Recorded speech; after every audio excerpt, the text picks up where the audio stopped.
Yes, I see it at least. Yeah. Okay. 4 bubbles, yeah? Yeah, sure. Okay, great. Yeah, it's kind of going back to an ongoing discussion that we've been having, and a challenge that is really at the heart of design, no matter if you're working on a light bulb or if you're working on an entire city. And it's this idea that the issue at hand is always connected to other scales. When we're talking about sustainability, that is more so than even in any other scenario. So I wanted to kind of address this core idea. Maybe I can show it a little bit longer. This core idea of scalability, and that the current, let's say, very narrow understanding of resilience and sustainability, or maybe what's now often called regenerative design, etc. That is most often lacking this scalar component, and it's not embedded in this larger context. And that's why I wanted to open with this little video clip. This is 2 sides of the high-speed train going from Shanghai to Suzhou, where you see the landscape kind of continuing forever. That makes the very premise of planning rather dubious, right? So when we started our practice in China in 2003 already, they had this proposition that China wanted to urbanize really rapidly by designing 400 new cities, each of 1 million people. That's so intriguing that I felt like, okay, I need to be there. I need to be part of that.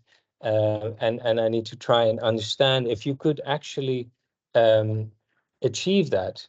But within that goal, within that statement, is the very essence of the promise that you can control scenarios across scales, from the very large top down all the way to the detailed level.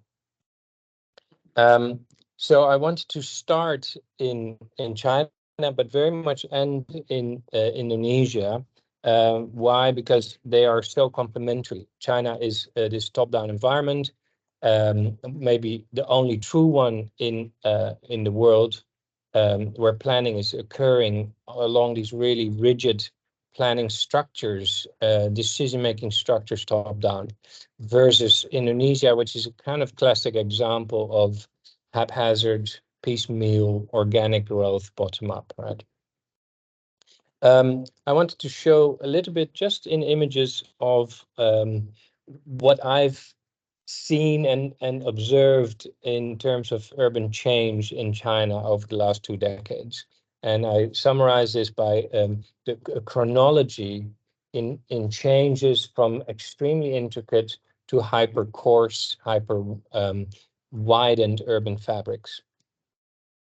The traditional hudong, the alleyways of Beijing in this case, beautiful, famous, dense communities, but equally the handshake houses in Guangzhou that are so tightly packed that you can literally kiss your neighbor.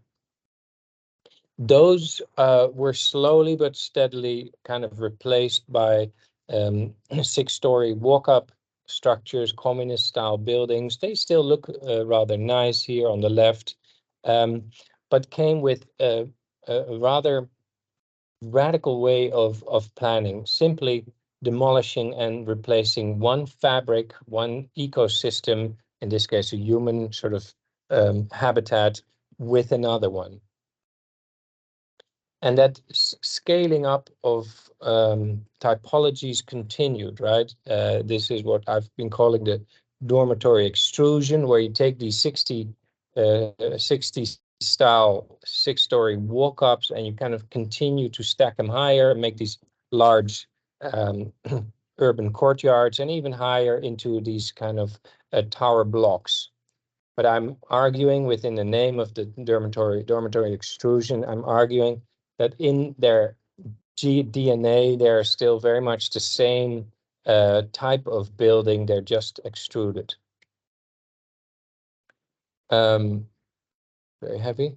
Moving forward in time to sort of late 80s, you get a transition to these factory style cities, newly planned from scratch, all focus on creating jobs for migrant workers from the countryside that are now living in, and you see that in the horizon, living in these sort of tall skyscrapers, neatly bundled together in compounds. And those compounds need to be connected with other cities, with other centers. So you get a very much highway-oriented urbanism that looks rather persuasive from the sky, from my drone. Actually rather cool, but you can understand immediately that the walkability is under threat. And in the cities where this has already taken place, by now all of them, you cannot safely traverse from one little community to the next. It is really a tour de force to kind of navigate yourself as a pedestrian or a cyclist in this new landscape, coming from an environment that was all people on bikes, like 99% of the populace. But also other weird phenomenon emerged in that time. So as these cities started sprawling, although that's not the right term, I'll get back to that, but started sort of oozing out, you saw a loss of what was traditionally clear-cut city versus countryside. So edge of cities, but also a very technical term like a rural urban industrial field. So this idea that you get these hybrid conditions, these amalgamations of different programs into the countryside, very much the manufactured productive landscape. In fact, you could argue the arrival of the rural metropolis, of farmers living so densely in the countryside that it is, in fact, a city. And bits and bobs of that city started sprouting up. You see here the residential island. That's the weird phenomenon that you have extreme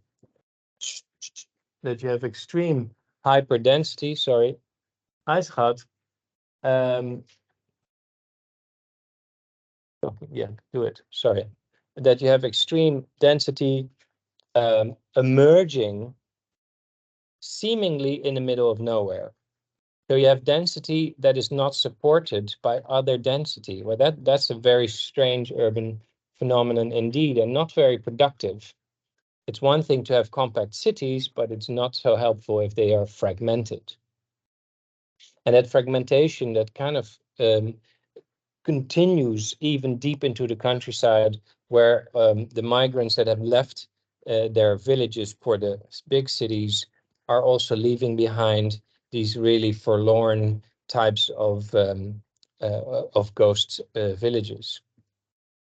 So on both ends, on the rural side and on the urban side, you have overcapacity, speculation, simply failed products and projects. In this case, a kind of beautiful example in Ordos, where it was a failed project, and you hear horror stories of developers jumping off their own buildings, etc., because the financing didn't come together.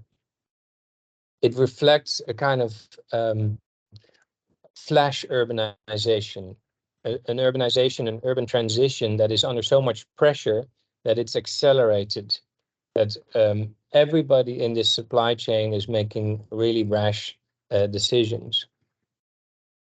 But we have to be honest that looking back, much of Chinese urbanism was also very successful, was able to lift 850 million people out of poverty and kind of transport them into rural, modern, urbanized lifestyles.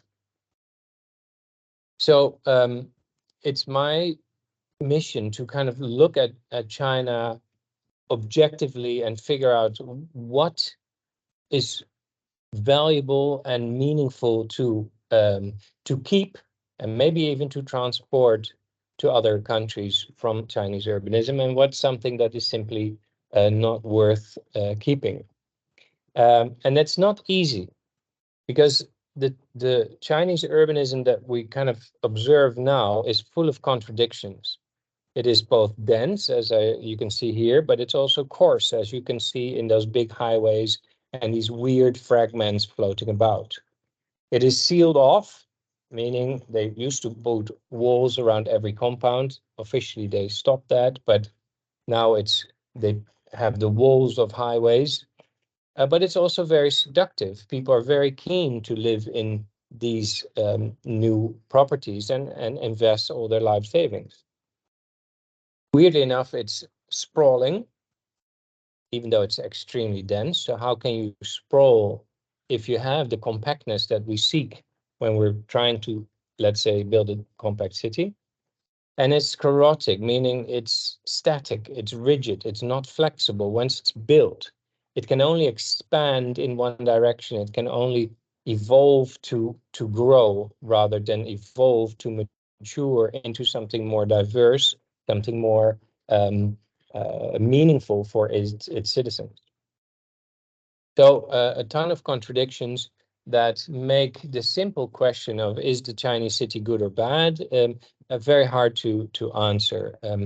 The contradictions are almost endless, from very mind-numbing to also extremely dynamic and booming and fast, and creating these rather exciting, weird contradictions of cows eating in the meadows between 20 and even 30-story skyscrapers. That weirdly contradictory urbanism is being transported across the globe, and it's literally across the globe. It's not just Southeast Asia. There are now, last time we did this research is already 5 years ago, but or 4 years ago, but the situation is that there are over, well, more than 102 countries where Chinese urbanism has taken root in many different forms: in buying land, in building harbors, in building factories, in educational institutes, etc., etc. So it's not just the physical manifestation of Chinese cities, it's the whole social package and Chinese money. In the case of Indonesia, that is very concrete. They're building the first high-speed railway from Jakarta to Yogyakarta, which eventually should go all the way to Surabaya. It's wonderful because, you know, Java is this long island of 255 million people, all packed together very compactly, and it's very kind of stretched out. So it's all really perfect for high-speed rail. There are very few good roads, but at the same time, China is then leveraging itself on the global geopolitical stage, and, you know, gathering influence also from Indonesia and also from much poorer countries, say Pakistan, Bangladesh, etc. But also entire continents. Africa is now well in the pocket of China. And this export of Chinese urbanism through the high-speed rail, through pieces of city, is now, I will argue, ingrained into our very psyche as global urban planners. The big famous planning and architectural institutions, they are all kind of brainwashed by this model of the Chinese city. These are three pictures that are not developed by China, but they are clearly Chinese in nature, in DNA. The infrastructure is coarse and heavy and car-oriented. Industrial parks geared towards facilitating goods shipped them back and forth to China, and the new sort of global city models of the smart city and the sponge city, etc. All these things are now very much part of Indonesia's official vision for 2045. I would argue it's almost identical to what was in 1982, the Chinese dream in the making. So at that point, we kind of need to become quite skeptical. One, if you're exporting this Chinese urban model, then you kind of wonder, can it survive in an other political context and another economic setting than China, where the power structures and the planning apparatus in place is absolutely overwhelming. No other country has this really meticulous and rigid and professional planning system. Indonesia has none. There is barely an office here in Bali that deals with urban problems, and there's a lot of urban problems.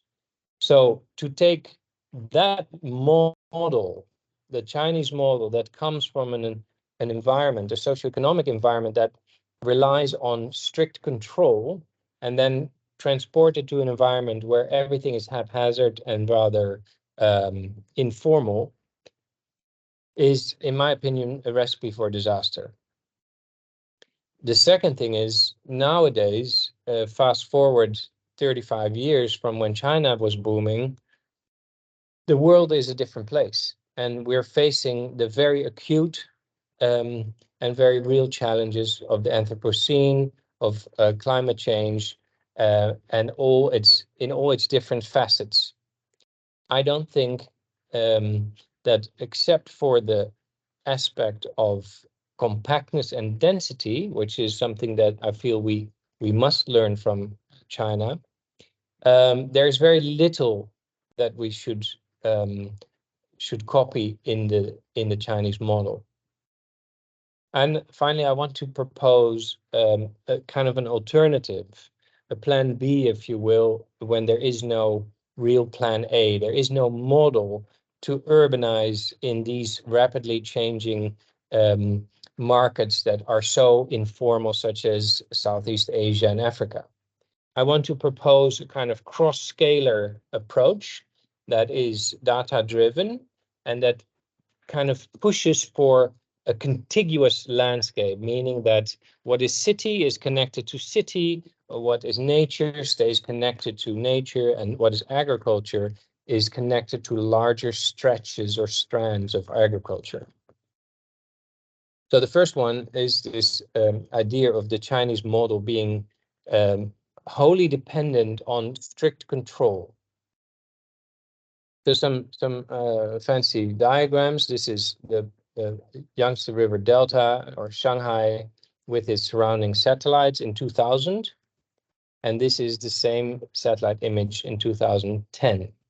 And if you do the calculations with GIS, that is exactly the same surface area.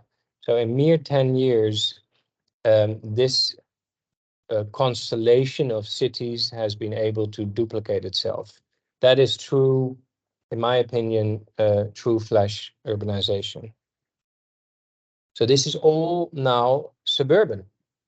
That sets the stage for a very different urban reality, mainly one of fragmentation, of hyper suburbanization, of decentralization, rather than the traditional one of cores, of city versus countryside. And in China, that kind of really fine-grained suburbanization is then tapped into by new industries. You've heard of Taobao, maybe. It's basically the eBay of China, producing everything right on that edge between the countryside and the city, this new frontier where you have access and roads, but land is cheap and you can afford to set up shop there. Those forces of industry pushing out and even taking over the countryside have eroded this traditional map of China of single dots, right? Big cities on the map are in reality this cloud of villages, 600,000. You can not even distinguish individual ones anymore.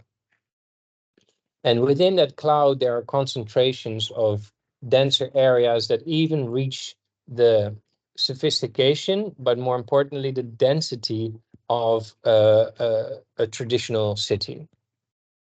So you have these clusters where people are living, and those clusters are immediately competing for the same space as where the most agricultural rich land exists.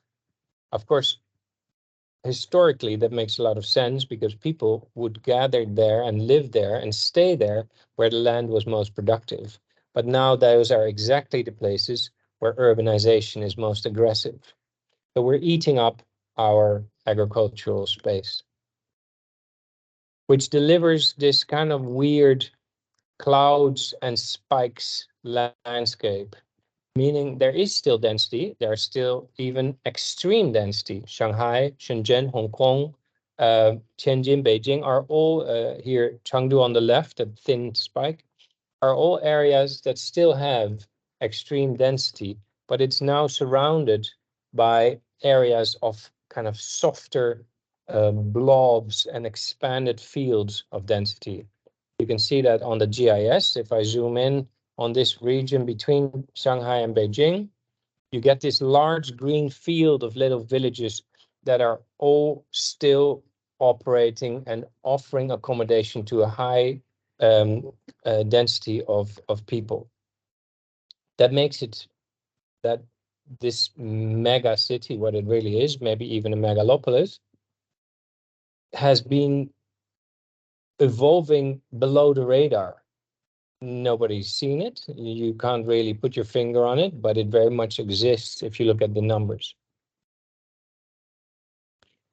That means that formal and informal, rural and urban, all those traditional dichotomies that urbanism and planning are kind of vested on are out of the window. The traditional notion of city, non-city is gone. And then you can wonder, as certainly Chinese do, but hey, what about our most beautiful kind of epitome of the Chinese miracle, Shenzhen, which was built from a fishing village? Absolutely not true, but doesn't matter. It was built from many fishing villages, but that's the narrative, right? And it's now a booming metropolis, and it is a booming metropolis. But in reality, if you kind of look a bit closer at the map of there is a clear distinction of what is the formal city here in orange below versus the informal city here in red and pink little dots. The formal city, the glass towers, is extremely expensive and actually doesn't have so much occupation. The informal city are these handshake houses where a lot of people live and it's extremely affordable. In addition, these places still are home to a traditional sense of community, a sense of society where you can have that neighborly interaction with the people living next to you. I don't want to be nostalgic at all. That's not what I'm aiming for. I want to show that in the new glitzy, glamorous skyscraper model of modern China, that is the product that they are exporting, there is no room for, let's say, this type of community. There is not even room for a serious population density, even though the towers are for all kind of global level speculation and a world within China that is out of reach for most of the local citizens. Here you see that stark opposition on the right. That's still the same type of community in Guangzhou in this case. On the left, you see project in along the Huangpu in Shenzhen, in Shanghai, where you have the office towers, the malls, and some hotels and some housing all roped into one. The housing very small in the back there in the middle. That is global urbanism a la Chinese characteristics. So I kind of propose this harsh divide between a formal global urbanism that is top-down and central, and that is built on a narrative of nation building, versus a local, a rural, a bottom-up, often also a dispersed type of informal urbanism, which is geared towards community building. Now, most people would agree that you need both. Currently, in the way we talk about planning, think about planning, teach planning, and practice it throughout, it is divided in either the one or the other.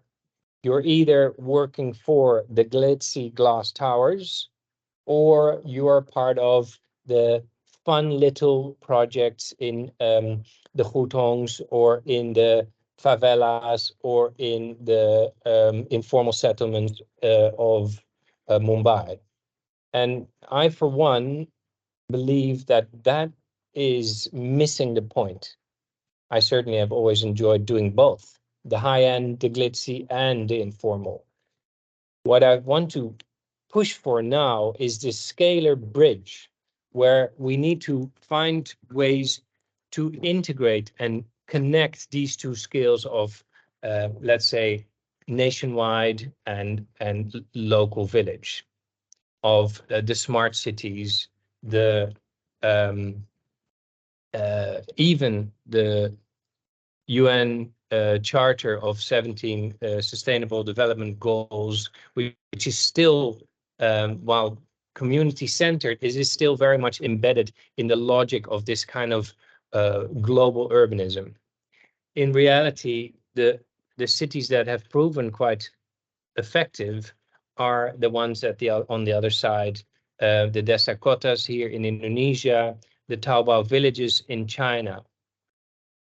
So we need to find a middle ground. We need to find some way to integrate those, because now they are at conflict with each other. And as they are evolving simultaneously side by side, they are creating this kind of muddled space of extreme harsh contrast. You are either on one side of the wall or you live on the other side of that wall. And our planning theories are very much still peddling this notion of a top-down model.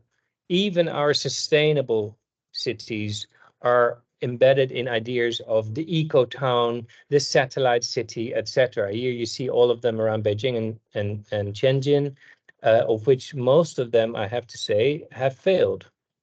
And I believe they failed because they are this singular concept rather than this flexible open concept.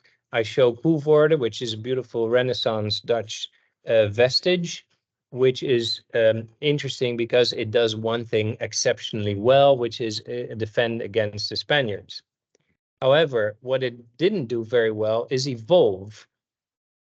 The moment your challenge changes, that singular kind of hard shell doesn't change, and you need to effectively begin outside of your shell again from scratch. And that is exactly how these cities are evolving, every time starting from scratch with a little seed of a hard shell, even with its walls around it. And then if you look at the colors, that's how places like Beijing and Shanghai have expanded. So orange is, pink is 2000, then yellow is 2010, and then blue is 2019. I'm going to show them for different cities. This is Tianjin. This is Shenzhen, a bit more compact. This is Wuhan, very interesting. They kind of skipped the yellow and they went straight in these kind of vast industrial suburbs. Chongqing is hyper dense and has, in a way, kind of succeeded because all these areas are townships in and of themselves, but as townships, they are disconnected from the center city. And that reveals a kind of a thinking about the Chinese model that can be understood as one that is averse to context, that defies its surroundings, right? We just start from scratch because we have to.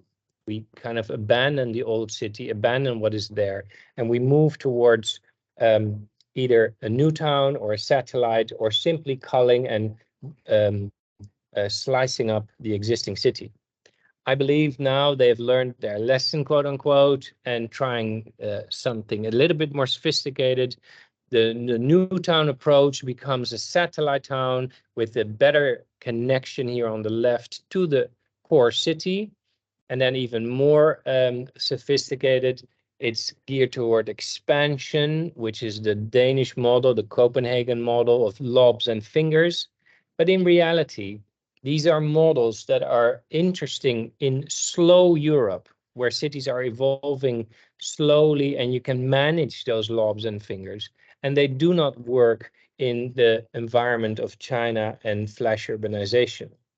I believe we need to kind of be realistic and observe this type of organic growth. Bear with me, each slide is 1 year of development. On the left is Chongqing, on the right is Chongqing, on the left is Chengdu. Here we go, 1 year growth. I've shown these before, but I'm gonna come to an important point. There is, hopefully you agree, a kind of organic logic in this urban formation. That means that these meticulously planned hard shells, these Koevoorde type concept cities, are all glued together to form something that was never planned, even though every one of them has been stamped and accepted within the building code, etc. So we're kind of zooming in on the micro scale of individual gated communities that are designed to the last doorknob, and yet we fail to kind of transport our thinking to the macro scale of the region and even the nation. So these little kind of intricate hubs simply grow together from microplan to become this macro organic field. I would argue that means that the Chinese model has so much enforced intelligence within it, and yet the city wins. The city outsmarts us as planners. We must concede and say the city is smart and we planners are not. So this type of appropriation of the landscape, of these beautiful green surroundings, through a very fast and effective way of siphoning off land with highways in hard grids, is fast and efficient, and then it fails to kind of evolve with you on the long run. And yet this is the model that is being transported to the most difficult environments. And understandably, in those difficult environments, say Indonesia, those types of hard, brutal infrastructural approaches are the ones that survive because they have the most political grit. They can have, they can be supported the most easiest with funding, global money streams, and they look good in pictures with renderings to people who are new to the whole urban transformation. So in China, the big grid has really taken over the entire country. On the right here is the Chinese grid system compared to the one of the Randstad. It's both coarse in the city and continuously coarse and almost uniform in the region between the cities. So I mentioned we should kind of be careful not to call that sprawl, right? It's easy to say, oh, that's LA all over again. Everybody's stuck in cars. No, the infrastructure is much better arranged. People are stuck in the subway. The purchasing power is not quite there yet to have everybody in a car. But more importantly, it is not sprawl because unlike LA, it is really dense. So you can't really talk about sprawl in the traditional sense. I think we need to highlight what is the real problem, and that's the monofunctionality of it. It's monosprawl. It is a problem that the single program of residential areas is projected on top of this old grid, basically Russian and American urbanism of blocks, which are now enriched with new technologies, charging stations, smart cameras, electric bikes, etc., to become quote unquote smart cities? Maybe not. Maybe they are simply new technology stuck on a very old and outdated type of urbanism that is defined by all these really kind of cool looking flyovers, 144 in total in the case of Beijing. It is that type of urbanism that is pushing for fragmentation, pushing for a coarse, inhumane and unwalkable environment. And that is now taking over Asia. And it's taking over the Middle East with projects that are lampooned on the map like this from far to solve at once their entirety. Here in Indonesia, it's a particularly gross one. This one is outdated, but there's a new one that's the new capital projected on the jungles of Borneo. So the money is moved away from Jakarta because Jakarta is really sinking, as discussed last time, and is drowning, and there's no solution in sight. So we simply start with first some new satellites, and then if that doesn't work, an entirely new city. That is the Chinese model all over.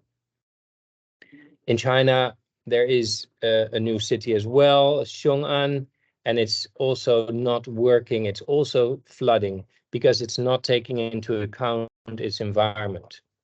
And that environment is really everywhere. We tend to forget that, but this is a map of the surface water of the entirety of Asia. You can distinguish India on the left here and this China in the middle. That water will go everywhere and pollutants will flow everywhere. There is no isolated approach. There is no perfect eco city that can be pricked on this map in order to solve all the problems. It is all connected. So instead, I'm arguing for a reversal of the discipline, a looking inward and a looking upward, going denser and going more refined in how we deal with the existing cities. I personally believe that we do not need a single new city, not even in these boom areas such as Africa, Southeast Asia. We can simply densify the areas that are there already, here in the diagrammatic sense, in the armpit of these curves. And these armpits are really everywhere. This is simply looking at Southeast Asia, and already that image is quite clear. Everything that is light blue is expansive suburbia where densification can happen. That means there is a theoretical model, but now we're facing new challenges that are far beyond what cities needed to do before. And yet the city is being heralded and pushed and given the burden as a sort of panacea for all these global and existential crises. And the logic is kind of similar. The logic is that cities are compact, they are rich, things can happen with a sort of carbon intensity, and they don't take much land. I hope the introduction kind of gives an idea that that's outdated. And it's outdated when you look at what cities should really be considered as, not just that compact little core of where people live, but it is their extended environment, the entire habitat that we've created in order to feed ourselves, in order to make plastic Christmas trees, in order to generate cobalt for lithium batteries so your Tesla can drive. It is that entire man-made system that needs to be considered as a whole. And then things are looking rather bleak. Then the planet is really, there's very few places where we can hide and still find areas that have not been under the influence of our economy. This is Jakarta. It's kind of standard now across Southeast Asia and even all the way to Beijing that we're facing these floodings, and yet the global thinking is, okay, we need some sort of new, more holistic yet comprehensive way of addressing these types of problems. Basically, can we out-design our problems with a new city or a new satellite? I believe that integration is possible, and UN with the development goals is certainly one step in that direction. In reality, it becomes a placeholder for all kinds of ill-informed and undefined terms that change every 2, 3, 4, 5 years. This year it's a sponge city, next year it's compact city, sustainable, diverse, smart, equitable. There are a few better ones that I like a little bit more. Restoratives, resilient, circular is a bit better defined. Carbon neutral, regenerative is quite popular now. Autarkic is quite clearly quite easy to define, but very hard to achieve. So it's getting a bit better, but the truth is these are not scientific terms because they don't have a definition, and yet they are stuck on every single project that sort of claims itself to be sustainable or regenerative or smart, etc. In the scientific sense, we must accept that the city, as its old dot on the map that I showed of China, as its insular enclosed model, is no longer. Instead, now we have the city as an open system that is fully globalized and connected. It kind of emerges now wherever you don't expect it, wherever flows and densities and intensities intersect, say where tourism suddenly intersects with access, say the Borobudur here, beautiful temple in Java, suddenly becomes a moment of density because you have this attractor and now you have a road that brings people there. So it's on this intersection of flows where cities emerge. If you believe that, then the idea of a wall, conceptually or real, around the city is not possible. And if that's not possible, any finite closed system of sustainability cannot be projected onto the city. Instead, we must accept this kind of globalized reality where clouds of urbanism are connecting to other clouds of urbanism, what I call the gray zone. The gray zone is far more related to access and in combination with density than to physical boundaries. Those physical boundaries have taken over and are now kind of have pushed out the traditional sense of countryside, forest, nature. That means that the myth of the city existing on something very small of 1 to 3% is really kind of just that, a myth. And in reality, it is kind of scattered and has pushed out and taken over much of our habitable land. In fact, these plots of green, these plots of agriculture and nature are now so small that on average, they are smaller than 1 square kilometer for the entire globe. If you're a panda, that's not enough. I would argue even if you are a bee or a butterfly, that's not enough. Now, for the solution, it sounds almost like there's very little to do, but I promised that in the scalar approach, there is a solution. I believe that if this is all the things that sustainable planning, regenerative planning should be about, the thing that has most urgent focus should be the middle one, the land use. If we focus on land use, then suddenly things become a little bit more understandable. We need to be efficient with the space and efficient with time. That means being compact and being connected. Connecting people to other people, connecting systems to other systems, and connecting spaces, say forest to forest, city to city, agriculture to agriculture. In that kind of model, the traditional landscape can even be prevented to expand into nature, into agriculture. So allow me to kind of fast forward a little bit and wrap up. I've made that argument for China. We believe that China can move towards this kind of hyperdense landscape with towers that prevent us from expanding quickly into nature and into agriculture. And 10 years later, we did another project that wasn't about hyperdense living, in this case, on top of a very sort of rich foundation of program, but was about hyperdense connectivity. So that's this model where things are moving underground, parking, trains, roads, even agriculture, farming is moving underground into this really kind of intricate node, in this case, sitting next to Pudong Airport in Shanghai.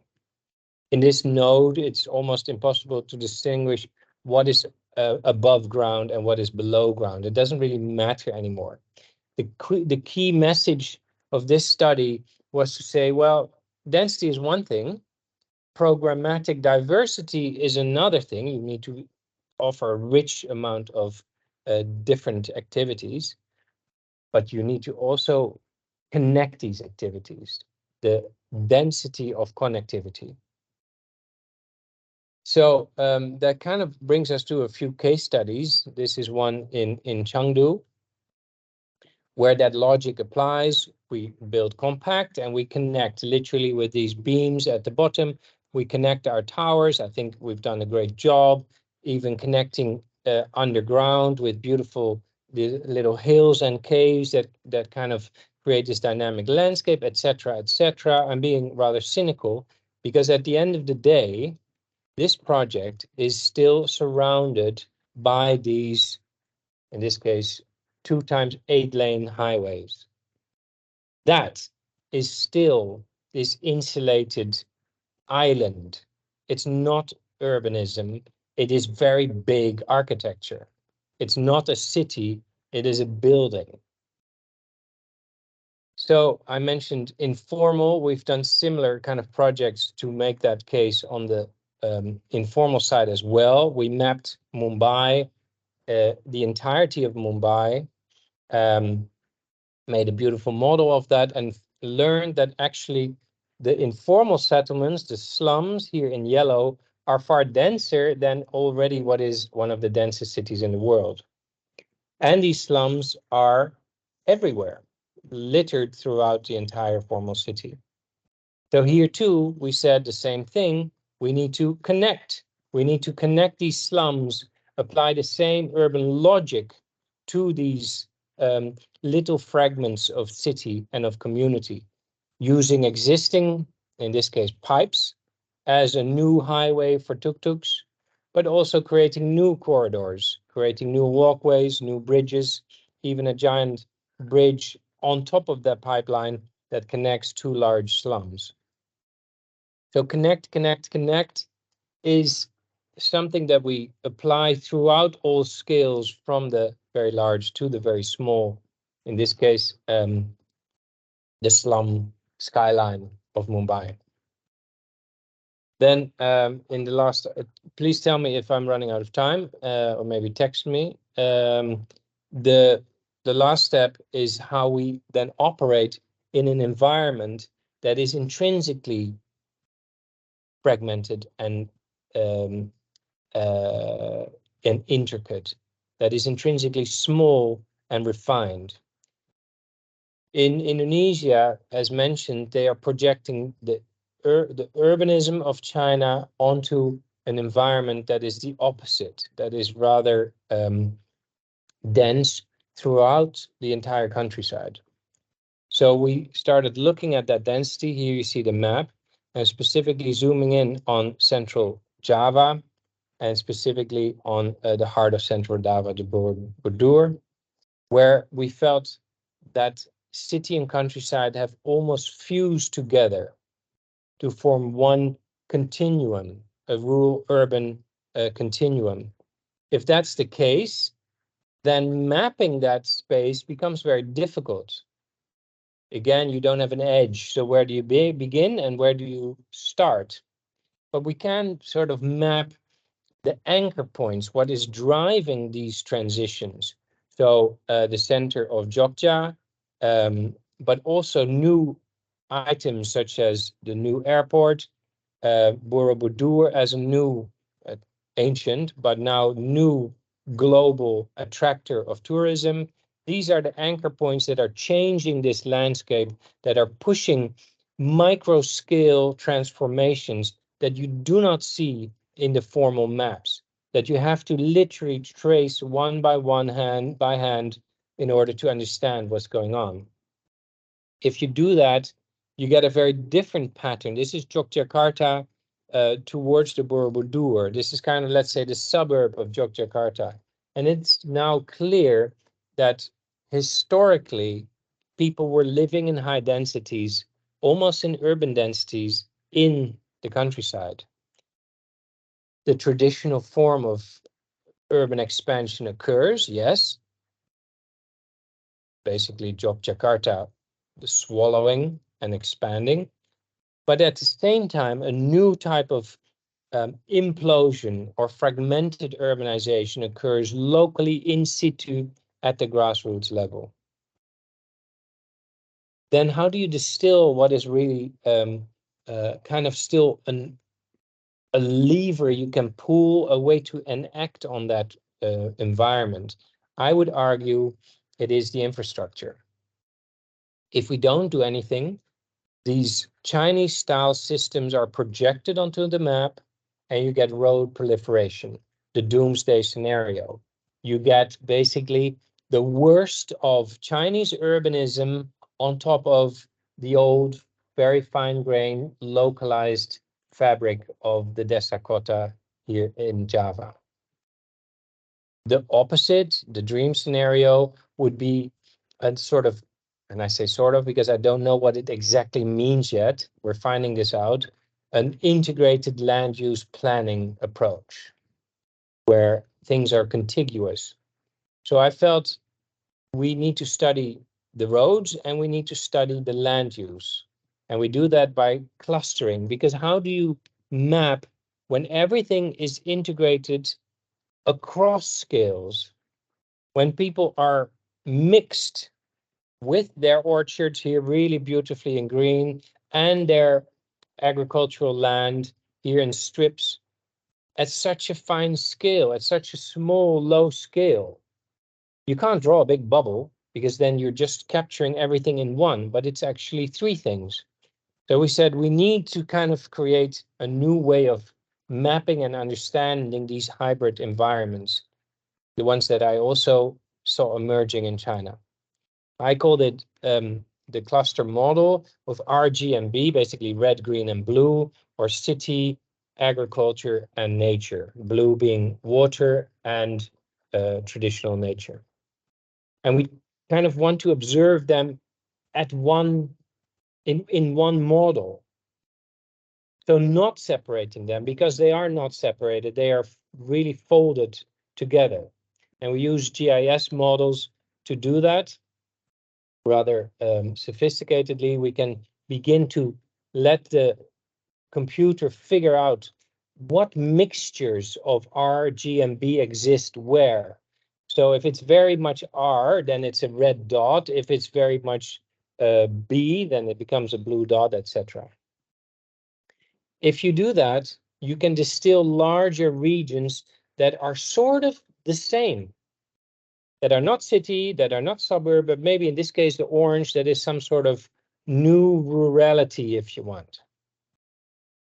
I would argue if you have that model, then you can have a single strategy that then can be replicated across the landscape, across this orange area of the model.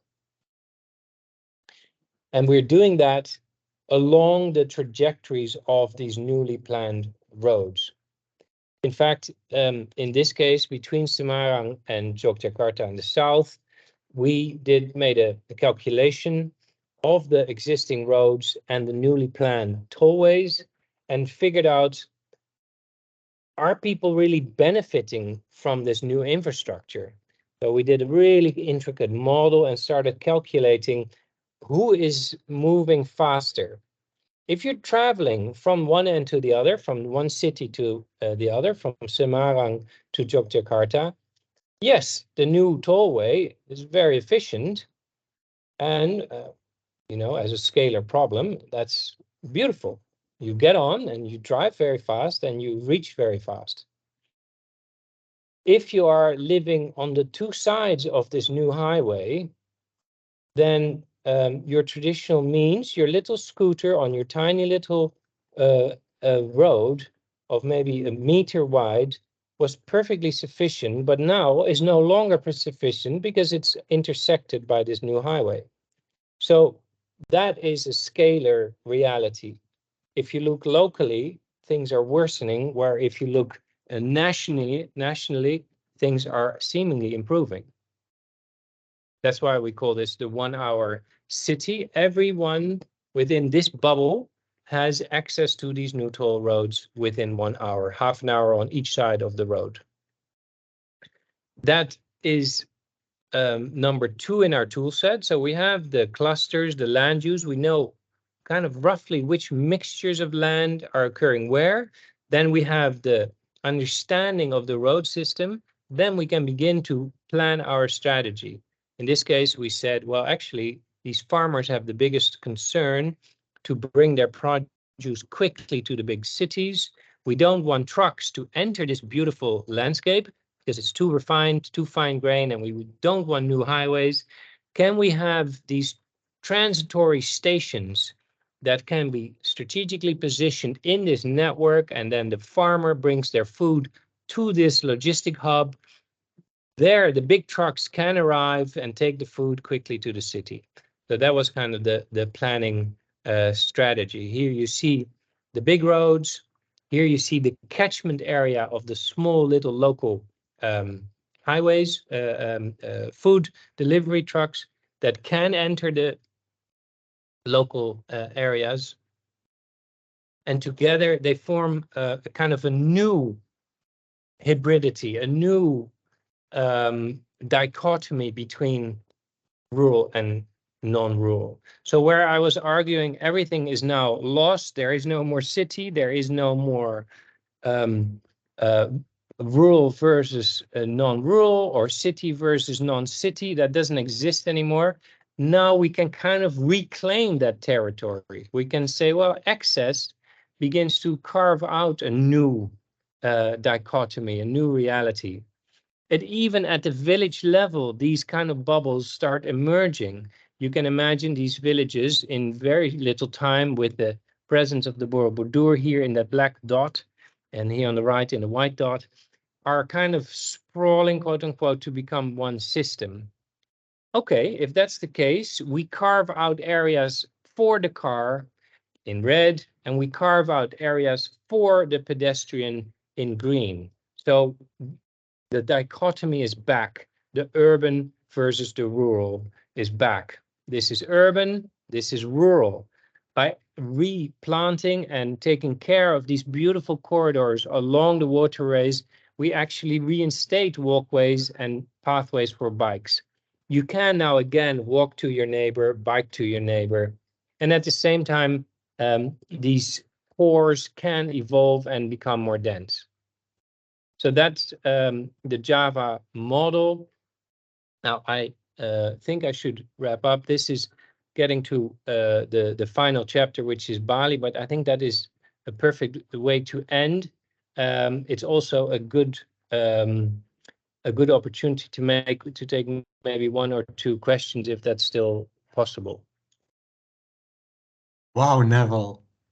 What an amazing lecture. My ears are really moving around all the time of the information I get.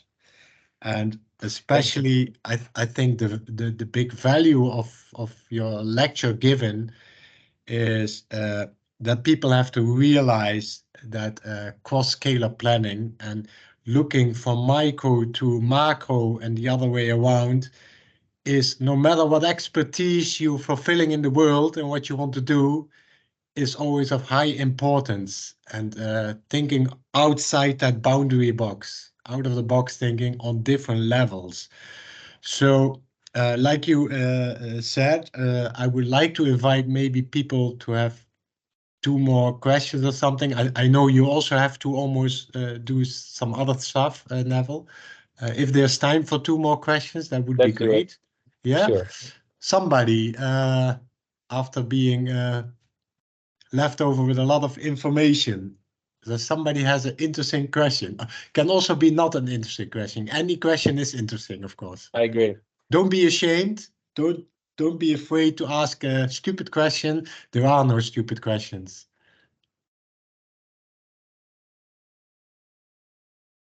If there's no question, maybe I would like to ask a question, and I still have to think about that question. I was gonna ask a question, but I was okay. Go ahead. Go ahead, Stephanie.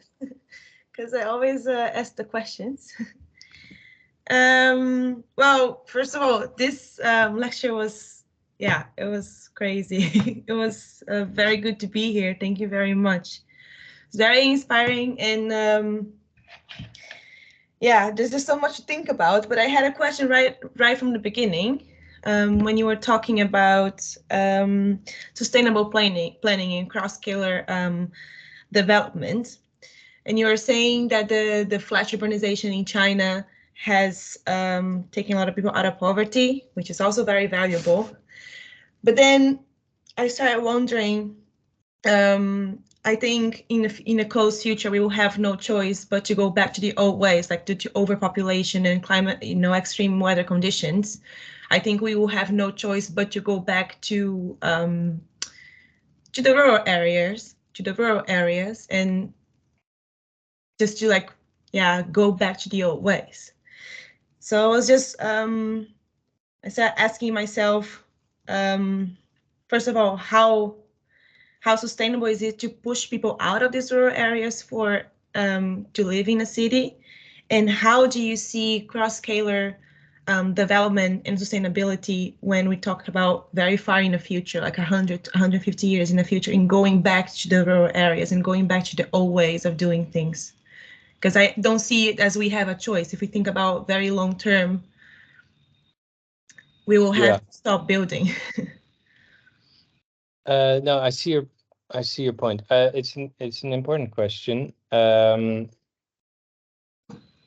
be honest, there lies a concern in this question for me, because what you're describing is very much happening. People are finding refuge in the countryside, and wherever you look, if it's Java, if it's Thailand, China, or the Randstad, those last bits of fairly pristine countryside are being gobbled up and are eroding. And this is, look at what happened after COVID. This is accelerating. People are seeking the countryside as a new place of refuge, where they're safe, and where there may be still affordable land.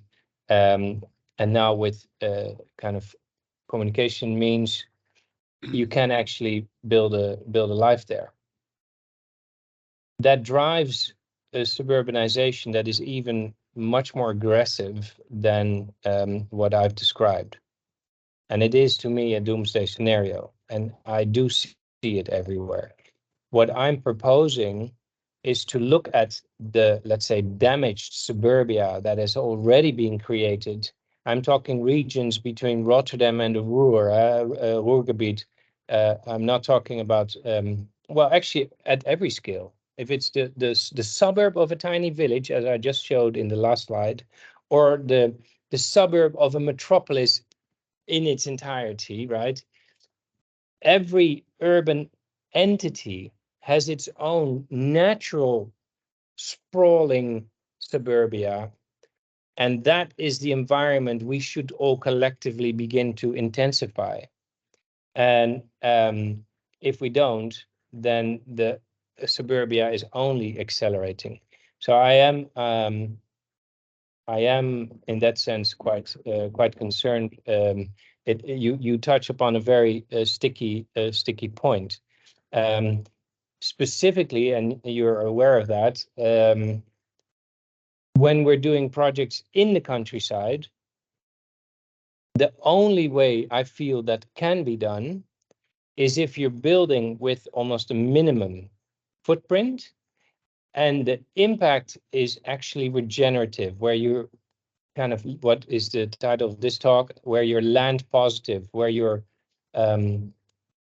making the soil healthier, making the forest and the water cleaner, and the forest denser, and the agriculture more layered towards permaculture. So if you are planning to be in a non-suburban environment, then you better have a model that improves your landscape rather than continues to deteriorate it. Sorry for the long answer, but that's a very important point. Okay. Can I also have a question? Please, anybody. Because this minor is all about learning students, and of course we know we're not going to find a solution, but it's a start for new generations to work together as multidisciplinary teams to understand everything on different scales. How are you bringing your message abroad, to whether it will be Indonesian politicians or urban planners or water managers or whatever, or Dutch planners or in the education system, that this is becoming a real issue, and the cross-scalar planning is of importance? I know you're giving lectures or something. Is there a kind of are you willing, or are you already creating a kind of forum to send this message around? I'm very curious for that. Yeah, in a way, I'll be honest. I have taken a new direction, and in the DCF in China, the model was basically I would fly around, 200 days a year, talking about sustainability, and that didn't really feel right. So I have kind of bettered my ways. Now what I'm doing is much less talking. You're really one of the very few, I'll be honest. But I am working on a new book. I can share information maybe somewhere, if I'm still sharing. Can have Yes, that here in a second. Am I still sharing? Oh no, not anymore. Okay, let me do that now. Working on a new book that is also going to be available through other channels, YouTube and Instagram. But more importantly, the project I didn't show, I am happy to kind of show some pictures like this. I can zoom in even a little bit more. The project in Bali is a real pilot. So we're doing this low carbon or actually carbon negative architecture. You see some examples that uses laminated bamboo as a core material, which is a pilot project that we believe can really be replicated across Southeast Asia.